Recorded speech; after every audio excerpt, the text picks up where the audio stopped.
Welcome back. We're back, everybody. We apologize. We're not sure what happened just then, but technical difficulties. The video ended prematurely, so hopefully you guys can join us right back. We are the marriage mechanics, Prophetess Lynne Sims. We're talking about, this is part 2 of debunking the myths of submission. And just to make sure that those that follow us know, be sure to listen to the Marriage Mechanics live tomorrow night, actually every Friday. Well, not tomorrow because we'll be ministering over at Heaven Destiny, 4401 East Ellicott Street in Tampa, Florida. Y'all don't want to miss tomorrow night. Tomorrow night is going to be powerful. So come and join us, meet us live. If we haven't personally met, shake our hands. And for those who live in other states, you can listen to us on the radio Fridays from 8 p.m. to 9 p.m. Eastern Standard Time. Relationship Radio, it's capital R-E-A-L, Real Relationship Radio. Yes, sir. Yes, with Lady and the Crew on the AGM Radio Network. So just tune in to download the TuneIn app. And hey, Divine Christopher Williams in the house. We your favorite. You are our favorite people too, man. What's up? Praise God. Bless you. And so listen to the radio show. Our ratings are doing good. Our show is number 1 with the station right now. Number 1 or number 2. And so we're doing really well. We want to encourage others to join us and listen to us. And we're going to continue to do these live episodes. We started out doing them on Tuesdays, and now we're adding Thursdays. As long as we continue to get the feedback and we see the benefit, we're going to be obedient and do it. We're going to do it. And so tonight we're talking about debunking the myths of submission, because so many people have a skewed perception of, or a skewed interpretation of what the word submission means as it relates to marriage. And so we want to break it down. Break it down. Hey, Farida, thanks for joining us again. Back. Yeah. Now, before, with the first part of this episode, yeah, we covered several myths. We broke down the myth that submission is just another word for slavery. It is not. And so you can look at that first video. And then the second myth that we broke down was submission is... submission is only for the wife to do. That's not the truth. That ain't the truth. And then the third submission we kind of chopped down like Paul Bunyan chopping down a tree is submission takes away the voice of the woman. Submission actually gives the woman a voice. And it causes the man to listen if he wants to be inside the will of God. That's if it's true submission. If it ain't true submission, you don't have a voice. You're absolutely right, lady. Okay. And then we left off with myth number 4. Which is a woman is a fool for submitting to her husband. No, that's verses 22, 23, and 24 of Ephesians chapter 5. Paul kind of destroyed the myth because he let us know that a woman should submit to her husband as unto the Lord. By doing so, she's ministering to the world that Christ is the head of the church. Now look at this. You can win your husband by submitting to him. I know, the ladies at our church, they get tired of listening to me with this. And some women have even left the church because if the man drinks or he smokes or he goes to the club or he whatever, they use that as an excuse not to submit. I want to submit to him. He's drunk. I want to submit to him. Alcohol. Yeah. He talked to me rough. Submit anyhow. That is your prophet, your priest, and your king. He talked to me rough. He don't treat me rough. He don't listen to me. He not good in the bed. That ain't what God said. God said submit. And see, submission is not based on what he does or does not do. Submission should be used as a tool to win him. Submission should be used as a tool to exemplify and just put Christ on display in your home to a person who clearly is not really seeing or identifying him. You've got to get to the place where you stop making excuses. Come on. And you allow the Spirit of Christ to reign in your home through you first. Hey there, Alexis Bell and Miss Johnson. Cheryl Johnson back on with us. Crystal Black is back on with us. Hey, y'all. Thanks. And so allow the Spirit of God to manifest itself in your marriage, in your home, in the world through you. Somebody needs to know how to do it. Most Christians don't know how to submit to anyone for any reason. Here's the deal. If you know how to submit to your spouse it's not hard for you to submit to other forms of leadership or authority. Right. Not only that, but you also teach your children to submit to authority. Because they learn by watching you. And that's a big deal, especially now with everything that's going on with police brutality and so forth. Kids don't know how to submit to authority. They're being abusive and disrespectful in schools. What do you think they're seeing at home? Right. And see, a lot of times you'll have these single parents where one person is submitted to God and yielding and setting that right example, and the other person is not. And for whatever reason, the kid gravitates more towards the behavior of the dysfunctional person. That's why prayer and intercession needs to be accompanied. I started out. Hey, Deanna. Hey, Deanna. Thanks for coming back and joining us again. I started out by letting you guys know that submission is not something that's going to happen accidentally. It's a very on purpose thing, and it requires consistency. It requires discipline, humility. It requires prayer and intercession. It requires a lot of intentional actions. Come on. And unfortunately, so many of us miss the mark. You know, we'll say things even as it relates to a pastor. He's a man just like me. She's a woman just like me. And I mean, hey, Cousin Coco, thank you so much for joining us. Apostle Bridges, hey, thank you for joining us. Hey, Prophetess Lynne. Oh yeah, you told me about it. He's my friend on Facebook. Derek Slater in the house. Hey, one of my husband's BFFs. What's up? Why? Listen, I'm going to call you, man. I promise. I'm going to call you after this. Amen. Listen, I want to make sure that we understand that mastering submission is something, it's a skill. You can't look up on it. No. You can't pray and it just magically happen. No. You have to intentionally build a fence around submission. You know, I always talk about building fences. When I use that term, I mean you are putting forth concentrated effort. You're monitoring it on a regular basis. Come on, baby. And it's put on display visibly and openly for everybody around you to see that this is the direction that you're going in. Why submission? Submission is a powerful thing, particularly those of us who are married to men of God who lead congregations spiritually. You're going to, our overseer told us before we got married, before my husband started pastoring, he said, your church is going to be full of Lynns.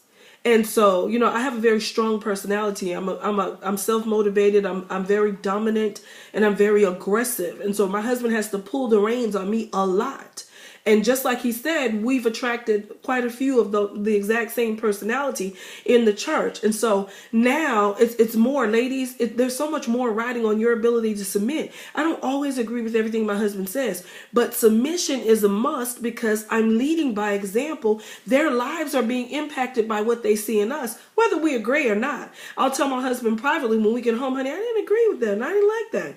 However, I'm teaching the younger women very clearly, regardless of what's going on in your emotions or your feelings, you're never to embarrass the man of God. You're never to confront him in a disrespectful manner. You're never to usurp his authority. You're never to question his leadership abilities. You never do any of that in front of people. Whatever you guys do that may be deemed negative or uncomfortable, make sure you do that privately, because submission, oh my gosh, because they're not going to submit to him if they see that you don't submit to him.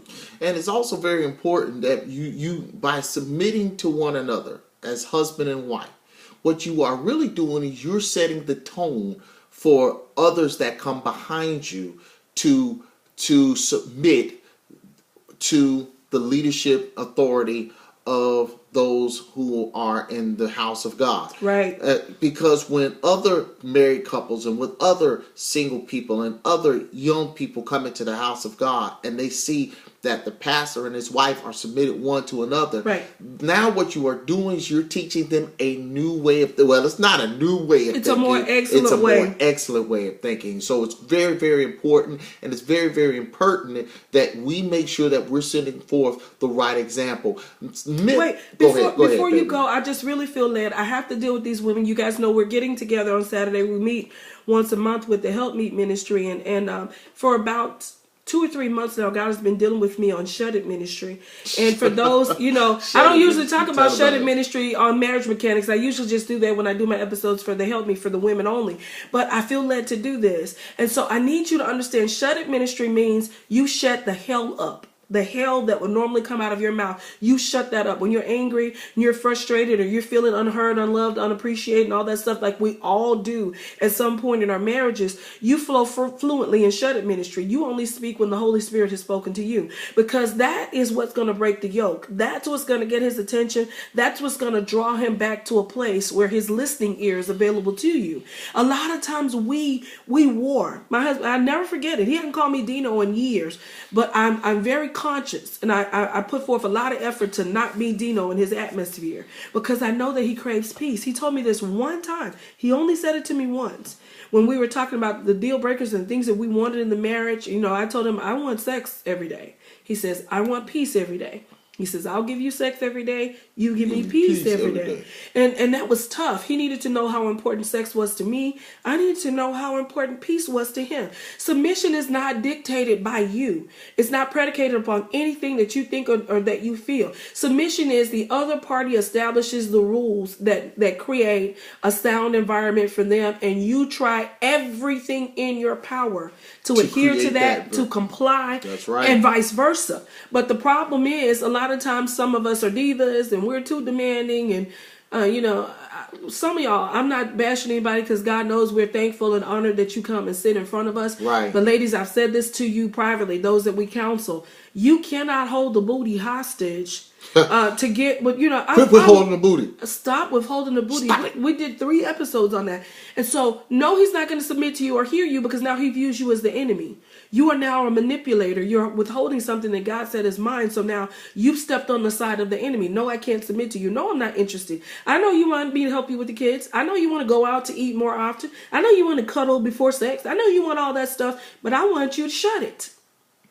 I want to get some booty without having to rub your crusty toes and do all the sweet talk stuff. Can we just roll over and get to it one time? Just one time. Ladies, men of God do like drive-bys. I'm not here to talk about sex, but sometimes they wake up just in the mood and they don't want to talk about it. Can they just get to it?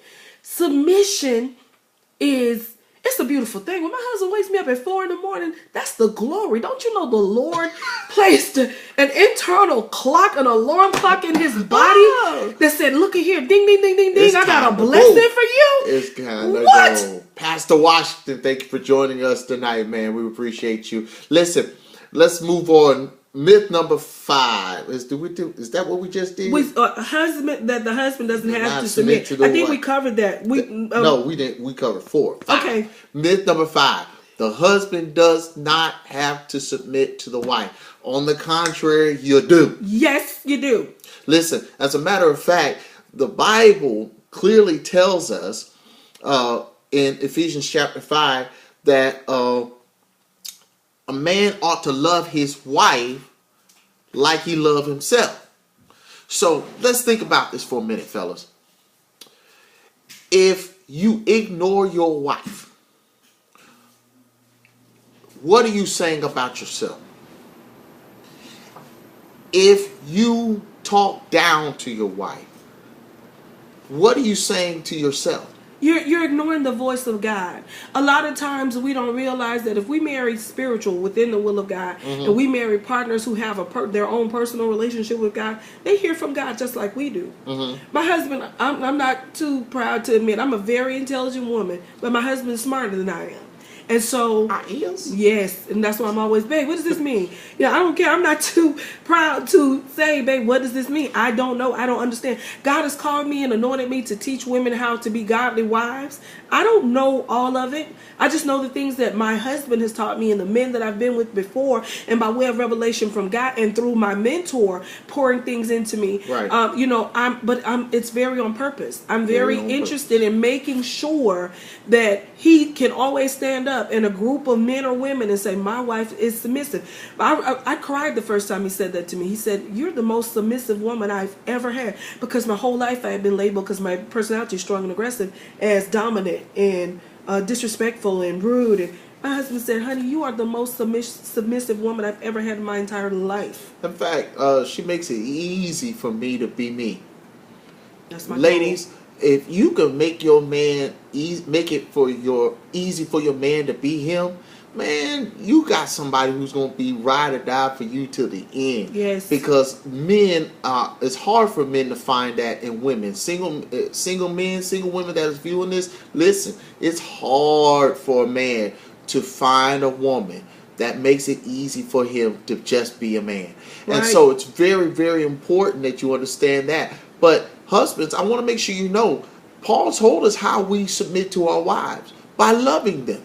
Come on. By loving them. And listen, loving them don't mean all of the things that we probably hear. Your work, your pay. That ain't loving them.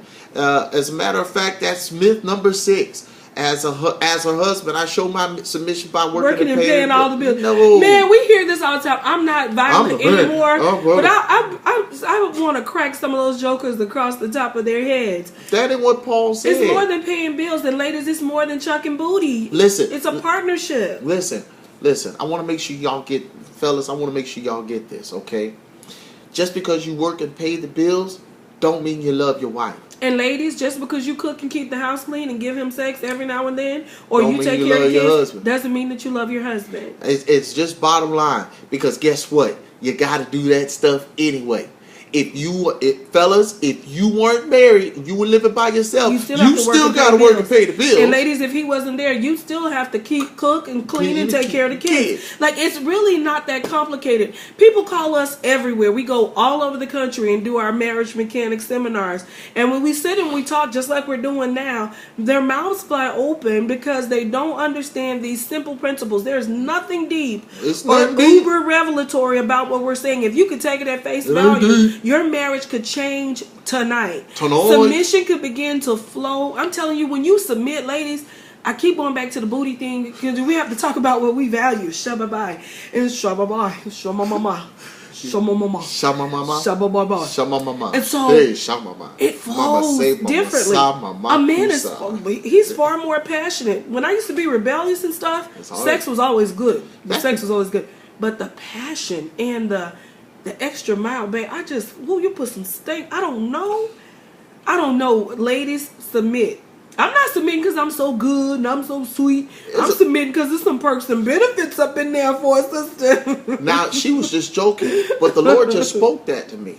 The Lord just spoke that to me in my spirit. There is a blessing that comes with the submission. Yes. There is a blessing that comes when a man submits to his wife and when a wife submits to her husband. There is a blessing that comes because Jesus said that when 2 or 3 are come together, touching and agreeing in my name, he said, I am there in the midst. Listen now, so what submission really does is it shows your unification. It shows that you're one. The oneness of Christ. Right. And which brings us to our last... Wait, babe, before you get to the last point, I need to... Go ahead. I need to just say this. Ladies, if you struggle in the area of submitting to a man's authority...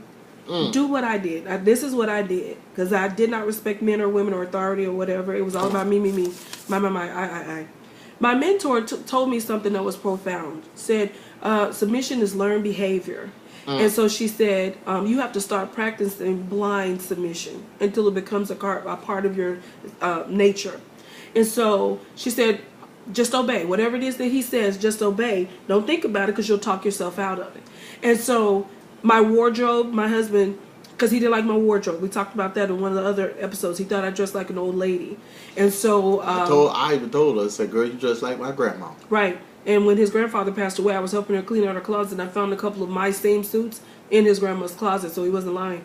And then he said, you have really nice boobies, and so I don't want everything exposed, but I do want to see a little cleavage. I don't want to look in the magazine. I don't want to look in TV at Beyonce. I want you to be modest, but I want you to be conservatively sexy. And so that was outside of my comfort zone. I didn't wear makeup. I didn't wear polish on my nails. I didn't wear the high heel shoes. I didn't do any of that. But he wanted me to be, he said, when I want to look on something beautiful, I want to look on you. When I want to see sexy, I want to look on you. You have to be every woman for me.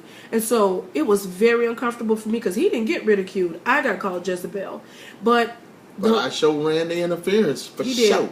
He did. And so, show. Listen, fellas, how you also show your submission, don't let these other chicks and these other people run your wife down like that, man. Fight for her dignity. Fight for her respect. Everybody was clowning Megan Good and her husband for correcting that lady. But guess what? That is their marriage.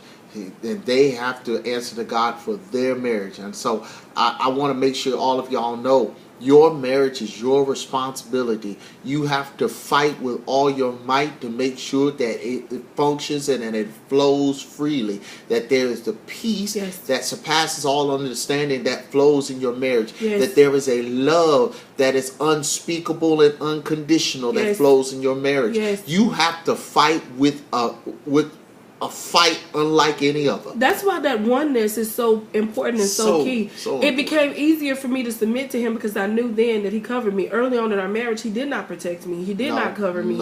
And so I had to fight for myself, and I was just a fighter. And he used to tell me, I wish you didn't fight every battle. And I said, I wish you would fight any battle. And so I had lost respect for him because I viewed him as a mouse instead of a man. And so some of you men, your wives have lost respect for you as a result of poor choices you made early on in the relationship.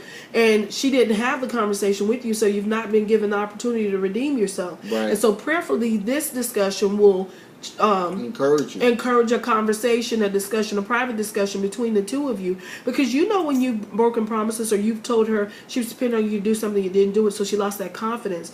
In order to submit, you've got to have confidence that you're submitting to the right person. I submit to my husband now because I know beyond a shadow of a doubt he's not going to leave me hanging. He's not. The only way my husband does not rescue me or come for me, he's dead. Like, there is no other reason why he would ever leave me holding the bag or hanging. So it's easy to submit to that type of leadership. And if that's not what you're giving, if she doesn't have that confidence and she doesn't have that blessed assurance that you're going to have her back, you're going to cover her, and she's not going to be out there on her own, then, man of God, you need to repent and let that be the beginning of your focus. And woman of God, if you've lost the respect and this is helping you to see it, go and say to him, honey, I owe you an apology because I realized through this, I lost respect for you. And I don't want to be, and I said that to my husband. I said, I don't want to be that wife that doesn't respect her man. Every man I've ever been with, I've lost respect for them. And I'm not going to be in the will of God in a marriage like that. So here's what we need to do to get you back to the place. And he said, I'll do anything I need to do. I said, mean what you say and say only what you mean. Don't lie. Don't tell me you've double checked it when you haven't. Don't be lazy when it comes to me. So I need to know that I can take your word to the bank. And he started making those adjustments. So I don't know who that was for, but God kind of led me over there. So I know it's helping somebody. The next myth regarding submission. This is the last myth that regarding submission is this one. This is probably one of the more common ones that we've heard before as well. Submission makes me look like I am weak and spineless in front of my friends. And family. First of all, who cares what your friends think? Who cares what your family think? Don't be foolish. Don't be a fool. Women. Hold on. Child. Look at your family and look at your friends. How many of them are married? And is it functional? Is it flowing? Is there love in it?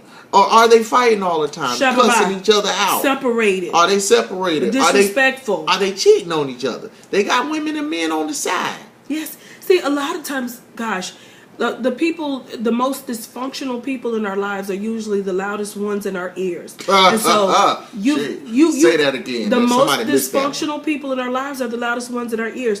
They want to tell you how to fix your stuff when their stuff is extremely broke ragged. Down like a Ford found on the roadside dead. Or fix or repair daily. Ford is an acronym for a lot of dysfunction. Well, it used to be. Now they've improved their product. But I want to say this, ladies, submission is not a negative thing. Unfortunately, if your mom didn't submit or your grandmom and you grew up like I did with a bunch of dominant, aggressive women, all of the women in my family abused their husbands and disrespected men. And so that was learned behavior on my part. You have to allow the Spirit of God, repent and ask God to wash you and to purge you of all of that behavior, even the residue. And then ask God to connect you with somebody who can teach you how to submit to authority. It's simple. Follow instructions. Do what you're told, regardless of what you think or what you feel about it, until it becomes a spiritual part of you.